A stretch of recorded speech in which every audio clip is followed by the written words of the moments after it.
नमस्कार, मैं प्रियंका अस्थाना। आप देख रहे हैं वीके न्यूज। दिल्ली के चुनाव परिणाम जितने बीजेपी और उनके समर्थकों को अचंभित करने वाले थे, उससे कहीं ज्यादा इन चुनाव परिणामों ने बीजेपी के चाणक्य अमित शाह को हैरानी हुई है। इसका खुलासा खुद उन्होंने किया है।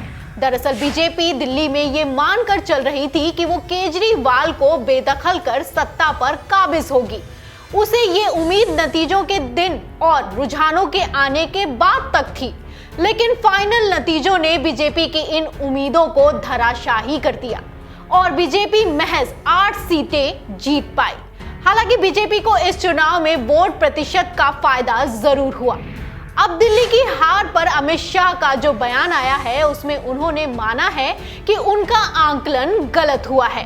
दरअसल अमित शाह गुरुवार को एक निजी समाचार चैनल के कार्यक्रम में मौजूद थे, जहां उनसे दिल्ली की करारी हार को लेकर सवाल पूछा गया कि दिल्ली के चुनाव में आपने अपने आप को झोंक दिया था, फिर क्या वजह रही कि नतीजे आपके पक्ष में नहीं आए। जिस पर शाह ने जवाब देते हुए कहा कि ये पहला चुनाव नहीं है जहां मैंने जी जान लगाई हो। हर चुनाव में मैंने जी जान से काम किया है और अपने आप को झोंका है। न हम पहली बार हारे हैं, न पहली बार परिणाम विपरीत आए हैं। कई बार ऐसा हुआ है। बिहार भी हम हारे, कर्नाटक भी हम हारे, मध्य प्रदेश, राजस्थान भी हम हारे। मेरा काम है मेरी विचारधारा को ज्यादा से ज्यादा लोगों तक तर्क के साथ पहुंचाना। चुनाव बहुत सारे दलों के लिए, सरकार बनाने के लिए, सरकार गिराने के लिए होते हैं। बीजेपी विचारधारा वाली पार्टी है, इसलिए चुनाव हमारे लिए हमारी विचारधारा के एक्सपेंशन का मौका देते हैं। इसलिए बीजेपी सिर्फ हारने जीतने के लिए चुनाव नहीं लड़ती। मैं विनम्रता से स्वीकारता हूं कि हम चुनाव हारे हैं।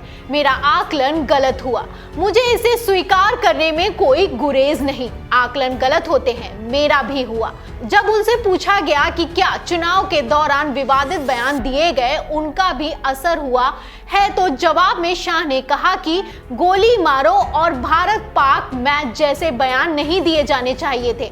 हमारी पार्टी ने इस तरह के बयानों से खुद को अलग कर लिया है। फिर भी संभव है कि इस तरह की टिप्पणियों से पार्टी की हार हुई हो। इसी के चलते हमारी पार्टी अच्छा प्रदर्शन नहीं कर सकी। शाह इन इंटरव्यू में सीए से जुड़े मुद्दों पर उनके साथ चर्चा करने की इच्छा रखने वालों को भी न्योता दिया है। उन्होंने कहा कि वे उनके कार्यालय से समय लेकर आ सकते हैं। हम 3 दिनों के अंदर चर्चा के लिए समय दे देंगे। शाह ने एनआरसी पर जवाब देते हुए कहा कि इसे पूरे देश में लागू करने का कोई फैसला नहीं लिया है।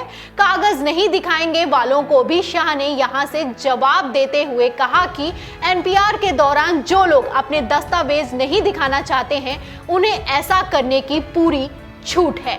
इस खबर पर आपकी क्या राय है, हमें कमेंट बॉक्स में बताइए। वीडियो पसंद आया हो तो लाइक करें, शेयर करें, साथ ही हमारे चैनल को यूट्यूब पर सब्सक्राइब करें।